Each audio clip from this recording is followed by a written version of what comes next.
Hi everyone, good morning. So I'm doing the next day of my retreat in daily life, and I haven't been posting all of them, but in my book this is day 5. So my day begins is how we start. I saw a figure so bright and glorious that I could not look at her face or her garments. She looked upon the pilgrims who came from the world and entered the building, where they put on their new garments. And she said to each of them, "Think about the garment you have put on, and do not forget the Creator who made you." In the blindingly beautiful woman, virtue stands before us, beckoning to us, terrible as lightning, welcome as the sun. Her awesome beauty and her gentleness are incomprehensible. The godlike brilliance of her face, the shining beauty of her garments are blinding.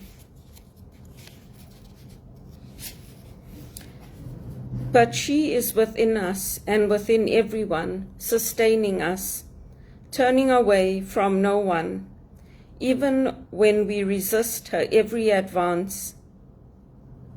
Those who follow her are those who have chosen to leave behind their unbelief, their sinful choices, to put on a new garment of eternal life.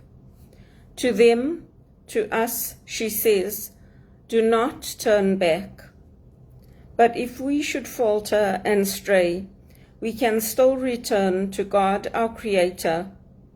Let those who have ears hear. All through the day we can keep this phrase or this remembering, "Do not turn back." And the imagery that came to mind for me was from the Lord of the Rings, where this beautiful woman appears and she's all dressed in white. And you hear the same phrase there, that she's terrible but beautiful. And we see that imagery in the imagery of God as well. But we also, in our culture, have moved away from the imagery of God as feminine. But we do, in the Catholic tradition, have the imagery of Mother Mary and the reverence for her. So it's a beautiful imagery to take with us, and to know that in our prayer, the way that we are taught, it's not about being hard on yourself. It's not about saying you're not going to go to heaven because you don't pray the rosary on your knee or your knees and just look at those people. It's about coming to the Lord as you are.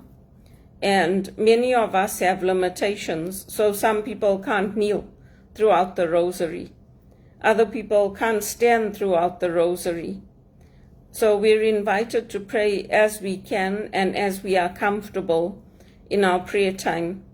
And in our church, in our tradition, that is something that is encouraged. I don't know about other Christian traditions, but we're not being told to force ourselves to do things which are hard on our bodies, on our minds, on our spirits.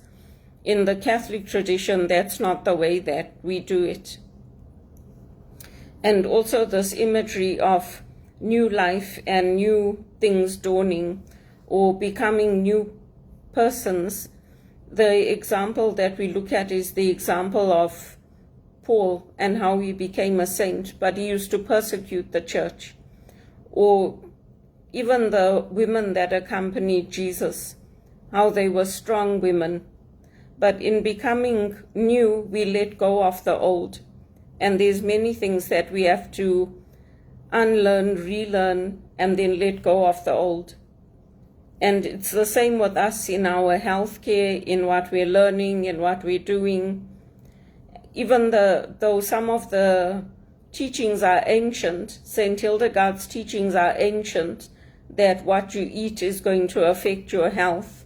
But people are now rediscovering that and going back to teachings that are ancient about how what foods we eat are going to affect our lives, our health, our blood pressure.